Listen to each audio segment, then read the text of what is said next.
Om Swastiastu, Bapak Ibu pembimbing dan pengajar. Terima kasih atas waktu dan kesempatan yang diberikan kepada saya. Sebelum itu, izinkan saya memperkenalkan diri terlebih dahulu. Nama saya Ida Pramisi Jaini dengan NIM 1917051165. Baik, pada hari ini saya akan mempresentasikan rancangan proposal yang telah saya buat.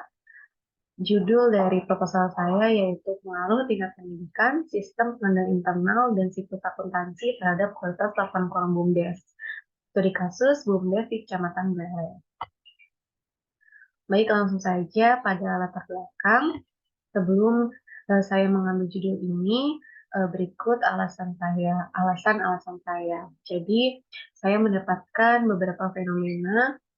Yang pertama yaitu hasil penelitian yang dilakukan oleh Ratnasari, Yuliani, dan Purwantini tahun 2021 yang meneliti tentang kualitas laporan keuangan BUMDes dan faktor yang mempengaruhinya mendapatkan hasil bahwa pada variabel tingkat pendidikan tidak berpengaruh terhadap kualitas laporan keuangan. Kemudian yang kedua, hasil penelitian yang dilakukan oleh Tarigan dan Sari tahun 2021 yang meneliti tentang pengaruh penerapan sistem informasi akuntansi, sistem pengenalan internal pemerintah, dan kompetensi sumber daya manusia terhadap kualitas laporan keuangan pada Kepolisian Daerah Sumatera Utara, mendapatkan hasil bahwa ada variabel sistem pengenalan internal tidak berpengaruh terhadap kualitas laporan keuangan. Yang ketiga yaitu saat saya melakukan kunjungan ke salah satu BUMDes di Kecamatan Buleleng mendapatkan informasi bahwa dalam penyusunan laporan keuangannya masih sederhana, belum lengkap sesuai format laporan keuangan BUMDes. Dikarenakan pegawai yang bertugas di bagian keuangan tidak berlatar belakang pendidikan akuntansi. Jadi laporan keuangan yang dikatakan berkualitas apabila informasi yang disajikan dapat dipahami dan memenuhi kebutuhan pemakainya dalam mengambil keputusan, yaitu disebut relevan. Kemudian bebas dari pengertian yang menyesatkan dan kesalahan material, yaitu disebut andal, sehingga laporan keuangan tersebut dapat dibandingkan dengan periode-periode sebelumnya. Nah, apabila laporan keuangan BUMDes ini tidak lengkap atau masih sederhana, maka akan berdampak negatif pada BUMDes itu sendiri. Dampak negatifnya yaitu bisa saja BUMDes mendapatkan kesulitan untuk mengembangkan usahanya.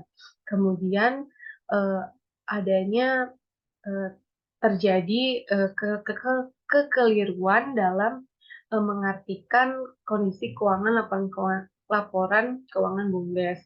Jadi kekeliruannya itu bisa saja BUMDes yang seharusnya rugi dikatakan mendapatkan laba karena penyajian laporan keuangannya hanya menyusun atau menyajikan kas masuk dan keluar saja. Kemudian dari hal tersebut, maka dari itu laporan keuangannya katakan tidak andal dan tidak dapat dipahami, sehingga laporan keuangan tersebut menjadi menjadi tidak dapat dikatakan berkualitas seperti itu. Kemudian selain dari itu bisa saja dari laporan keuangan yang sederhana ini adanya terjadi tindak kecurangan, yaitu dari sistem pengendalian yang kurang efektif atau tidak diterapkannya standar siklus akuntansi yang sudah diterapkan, sehingga BUMDes tersebut bisa saja mengalami tindak kecurangan.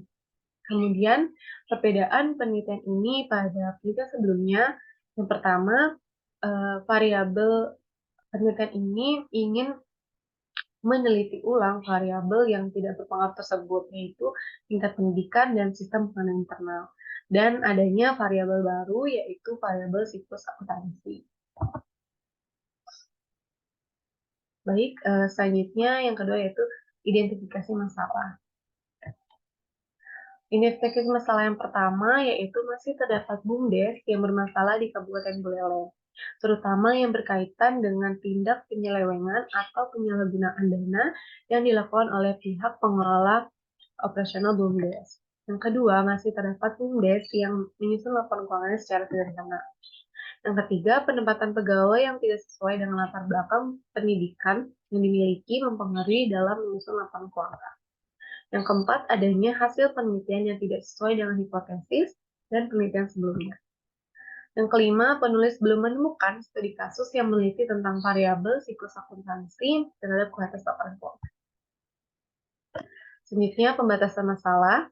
Dalam penelitian ini perlu dilakukan pembatasan masalah untuk meminimalisir kemungkinan adanya salah penafsiran dan kekeliruan dalam melakukan penelitian.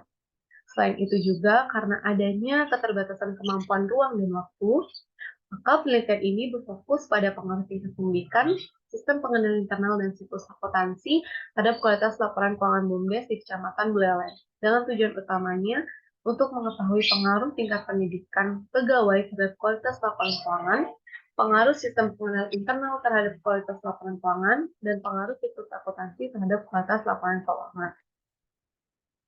Berdasarkan latar belakang dan identifikasi masalah yang telah dijelaskan, maka rumusan masalah yang saya ambil yang pertama yaitu apakah terdapat pengaruh tingkat pendidikan terhadap kualitas laporan keuangan. Yang kedua, apakah terdapat pengaruh sistem pengadilan internal terhadap kualitas laporan keuangan. Yang ketiga, apakah terdapat pengaruh siklus akuntansi terhadap kualitas laporan keuangan. Berdasarkan rumusan masalah tersebut, tujuan penelitian saya adalah untuk mengetahui pengaruh tingkat pendidikan terhadap kualitas laporan keuangan, untuk mengetahui pengaruh sistem pengendalian internal terhadap kualitas laporan keuangan, untuk mengetahui pengaruh siklus akuntansi terhadap kualitas laporan keuangan. Manfaat penelitiannya saya bagi menjadi dua, yaitu teoritis dan praktis. Untuk teoritis, penelitian ini diharapkan dapat memberikan bantuan dan mempermudah dalam mengetahui faktor-faktor yang mempengaruhi kualitas laporan keuangan. Untuk manfaat praktis bagi peneliti lain, penelitian ini diharapkan dapat digunakan sebagai referensi dan rujukan informasi. Bagi pembaca, penelitian ini diharapkan dapat digunakan untuk menambah pengetahuan dan juga wawasan mengenai kualitas laporan keuangan pada BUMDes. Selanjutnya, pada kajian teori. Untuk grand teori yang saya gunakan itu teori stewardship. Implikasi teori stewardship terhadap penelitian ini yaitu dapat menjelaskan eksistensi BUMDes sebagai suatu lembaga yang dipercaya dapat menampung aspirasi masyarakat desa. Kemudian dapat memberikan pelayanan yang baik bagi masyarakat desa dan mampu membuat pertanggungjawaban keuangan yang diamanahkan kepadanya, sehingga tujuan ekonomi terpenuhi serta kesejahteraan masyarakat desa dapat tercapai secara maksimal. Selanjutnya, teori tingkat pendidikan, saya menjelaskan definisi serta manfaat-manfaat dari tingkat pendidikan. Selanjutnya ada teori sistem pengendalian internal, siklus akuntansi, laporan keuangan, kualitas laporan keuangan. Dan yang ketujuh yaitu kajian hasil penelitian. Pada kajian hasil penelitian ini saya menjelaskan menggunakan tabel, yaitu tabel dari penelitian-penelitian sebelumnya 5 tahun terakhir, di mana saya menggunakan 8 penelitian dengan variabel-variabel yang berhubungan dengan penelitian saya. Kemudian untuk rangka berpikir, saya menjelaskan menggunakan gambar, di mana gambar tersebut berpengaruh dari variabel X terhadap variabel Y. Masing-masing variabel X1 yaitu tingkat pendidikan, X2 sistem pengendalian internal, siklus akuntansi X3 yang berpengaruh terhadap kualitas laporan keuangan. Dan yang terakhir untuk hipotesis penelitian, saya menggunakan 3 hipotesis. Untuk hipotesis pertama, saya menentukan adanya pengaruh dari variabel tingkat pendidikan terhadap kualitas laporan keuangan, dan H2, hipotesis kedua, adanya pengaruh variabel sistem pengendalian internal terhadap kualitas laporan keuangan, dan ketiga, adanya pengaruh variabel siklus akuntansi terhadap kualitas laporan keuangan. Lanjut, yaitu metode penelitian. Pada metode penelitian ada rancangan penelitian, di mana untuk pendekatan penelitian saya menggunakan penelitian kuantitatif. Tujuan penelitian ini yaitu untuk menguji pengaruh dari tingkat pendidikan, sistem pengenalan internal X2, dan siklus akuntansi X3 terhadap kualitas laporan keuangan yaitu variabel yield. Selanjutnya ada jenis penelitian yang saya gunakan yaitu jenis penelitian kuantitatif. Berikut merupakan gambaran dari rancangan penelitian, di mana langkah yang pertama yaitu saya mencari fenomena dan research gap. Selanjutnya saya mendapatkan permasalahan yaitu apakah tingkat pendidikan, sistem pengenalan internal, dan siklus akuntansi berpengaruh positif terhadap batas laporan keuangan. Selanjutnya saya menentukan hipotesis, dan selanjutnya setelah itu saya menggunakan teknik analisis data regresi ganda. Setelah itu dilakukannya pembahasan. Yang kedua, populasi dan sampel. Untuk populasi, saya menggunakan seluruh pegawai BUMDes di Kecamatan Beleleng. Untuk sampelnya, saya menggunakan teknik composite sampling dengan menentukan bahwa masing-masing BUMDes saya memerlukan 3 sampel. Sehingga jumlah sampel saya yaitu 36 untuk seluruh BUMDes di Kecamatan Beleleng. Selanjutnya, untuk definisi operasional variabel. Di definisi ini, untuk menghindari dari kekeliruan, maka dari itu pada definisi ini saya mempertegas variabel-variabel yang saya gunakan. Untuk variabel bebas X ada 3, yaitu variabel yang pertama X1 ada tingkat pendidikan, yang kedua sistem pengenalan internal, dan yang ketiga siklus akuntansi. Untuk variabel terikat Y, yaitu saya menggunakan kualitas laporan keuangan. Selanjutnya, metode dan instrumen pengumpulan data. Saya menggunakan observasi, wawancara, dan kuesioner. Untuk observasi sendiri, saya melakukan pengamatan langsung ke BUMDes, dan pada pengamatan langsung ini saya mengamati